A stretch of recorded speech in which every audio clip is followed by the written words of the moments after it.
अस्सलाम वालेकुम नाज़रीन, पल पल न्यूज के न्यूज रूम से मैं हूं आपके साथ नदीम अकरम। इजराइल फिलिस्तीन जंग के बीच जैसे पहले ही तमाम बार बोला गया कि अगर इस जंग में अमेरिका कूदता है तो हम उसकी मिलिट्री को निशाना बनाने से नहीं रुकेंगे। और इसकी ताजा तस्वीरें जो हैं सीरिया इराक से सामने आ रही है। और अभी इस वक्त बड़ा हमला जो है अल हरीर एयरबेस पर अमेरिकी मिलिट्री पर किया गया है, जो कि इराक में है, जहां ड्रोन से हमला किया गया और ड्रोन को हवा में मार गिराया गया, पर संकेत दे दिया गया है कि इस जंग में अमेरिकी मिलिट्री बेस कहीं भी अब सुरक्षित नहीं है। जहां खबर के ऊपर आपको लेकर के चलूंगा कैसे तमाम चीजें सामने आई हैं, पर उससे पहले अपील कि अभी तक अगर चैनल को सब्सक्राइब नहीं किया है तो चैनल को सब्सक्राइब कीजिए, बेल आइकॉन दबाइए ताकि नए वीडियो की अपडेट आप लोगों के साथ साझा की जा सके। और जाते जाते चैनल को ज्वाइन करना ना भूलिएगा।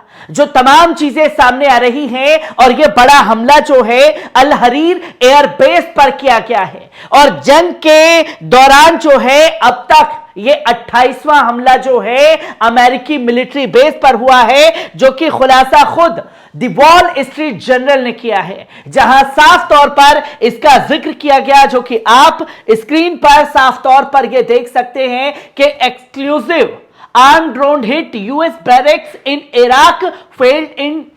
इसे पूरी तरीके से फेल करने का काम जो है वो किया गया है, जहां आप ये साफ तौर पर देख सकते हैं drone landed with explosive believe to have been launched by an Iranian bat. और जब जब यूएस मिलिट्री के ऊपर ये हमला हो रहा है तो साफ तौर पर कह दिया जाता है कि भैया ये ईरानी बैट का काम है जिसने ये हमला हमारे ऊपर किया है, पर कोई सबूत जो है कभी सामने नहीं आ पाते। पर वही कोई इसमें इंजर्ड नहीं हुआ है, कोई मारा नहीं गया है, पर डिफेंस ऑफिशियल से there were no reports of injure.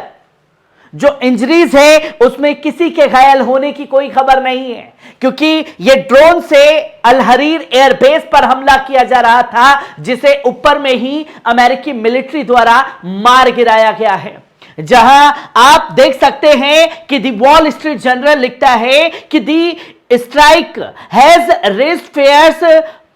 Deadly attack among forces and on the ground. और यह बड़ा हमला है जो लगातार बार बार अमेरिकी मिलिट्री पर हो रहा है। और जब अमेरिकी मिलिट्री पर यह बड़े हमले हो रहे हैं, जहां 900 सैनिक सीरिया में मौजूद थे, इराक में मौजूद थे, उनकी संख्या 2500 कर दी गई। एक खौफ जो है वो लगातार अमेरिका के ऊपर भी इस जंग के दौरान मंडरा रहा है, जहां आप देख सकते हैं कि द वॉल स्ट्रीट जर्नल ने यह साफ तौर पर कहा कि कुछ ही घंटों के अंदर यह चौथा पांचवा हमला जो है यूएस बैरक्स के ऊपर किया गया है, जहां उसने दावा किया कि अगर बीते 15 दिनों की बात की जाए तो बीते 15 दिन के अंदर 28 हमले हुए हैं, जहां साल 2 साल से कोई हमला नहीं हुआ था अमेरिकी मिलिट्री पर।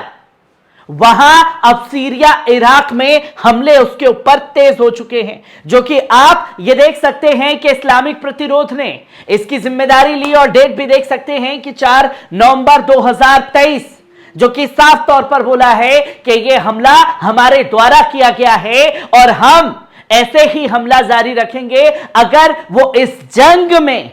बैकफुट पर नहीं आते हैं। जो तमाम चीजें आपके सामने हैं, पर सिर्फ यह हमला कैसे हुआ, किसने किया, उसी तक महदूद नहीं है इराक की कहानी। इराक में और भी बहुत बड़ी चीजें हो रही हैं, जिसको आपके सामने रख रहा हूं। और इस खबर में इराक से जुड़ी आपके साथ 3 खबरें साझा कर रहा हूं, जहां सबसे पहले कैसे यह हमला हुआ अल हरीर एयरबेस पर, किसने इसकी जिम्मेदारी ली। और अब यह भी रिपोर्ट सामने आ रही है कि US State Department approves possible sale of Bell helicopter support to Iraq. जो इराक का बेल हेलीकॉप्टर है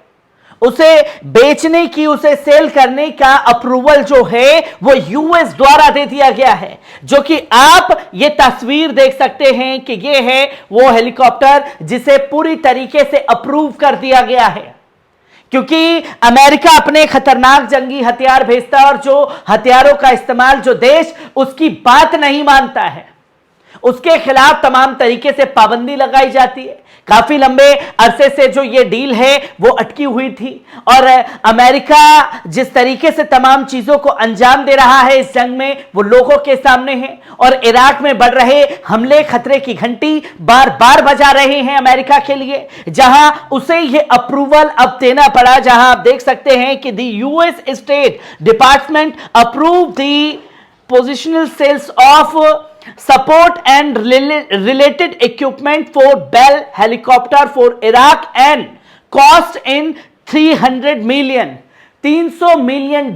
का इसका रेट रखा गया है हेलीकॉप्टर का, जिसे बेचने की परमिशन दे दी गई है। और यह एक बड़ी ताकत के तौर पर इराक के लिए भी देखा जा रहा है। तो वहीं सिर्फ हेलीकॉप्टर ही नहीं, जो इराकी प्रधानमंत्री हैं अल सुदानी, उन्होंने भी बड़ा फैसला लेकर के इस जंग में जो लोग इजराइल के समर्थन में खड़े हुए हैं उनको तगड़ा झटका दे दिया है। जहां शिखर सम्मेलन इराक में होनी थी, जिसको कैंसिल करने का काम अल सुदानी द्वारा किया गया, जो कि आप ये साफ तौर पर स्क्रीन पर देख सकते हैं। Iraq submit for regional stability push back over Gaza war. और जो इस तरीके से नरसंहार हो रहा है उसके चलते अल सुदानी ने बड़ा कदम उठाते हुए इसको पूरी तरीके से कैंसिल करने का मन बना लिया है और बड़ा झटका फ्रांस को दिया है, जो कि आप देख सकते हैं कि an international summit in Baghdad regional stability plan for late November has been postponed due to the going Israel Hamas war, Iraqi official told AFP on Thursday, जिसका जिक्र खास तौर पर किया गया और यह बताया गया कि इसे कैंसिल करने का काम अल सुदानी द्वारा किया गया है। और इसे रिकॉग्नाइज कौन कर रहा था, इसके लिए आगे बढ़ चढ़ करके कौन आ रहा था, जो कि आप देखें कि the third edition of the Baghdad conference for economy and regional stability by France. और इस शिखर सम्मेलन को पूरी तरीके से सब लोग इजाजत दे रहे थे। फ्रांस जो है इराक के प्रधानमंत्री से मुलाकात कर रहे थे, इस बीच मिस्र भी जाकर के मुलाकात की और इस डील के लिए और इस शिखर सम्मेलन के लिए पूरी ताकत लगा दी।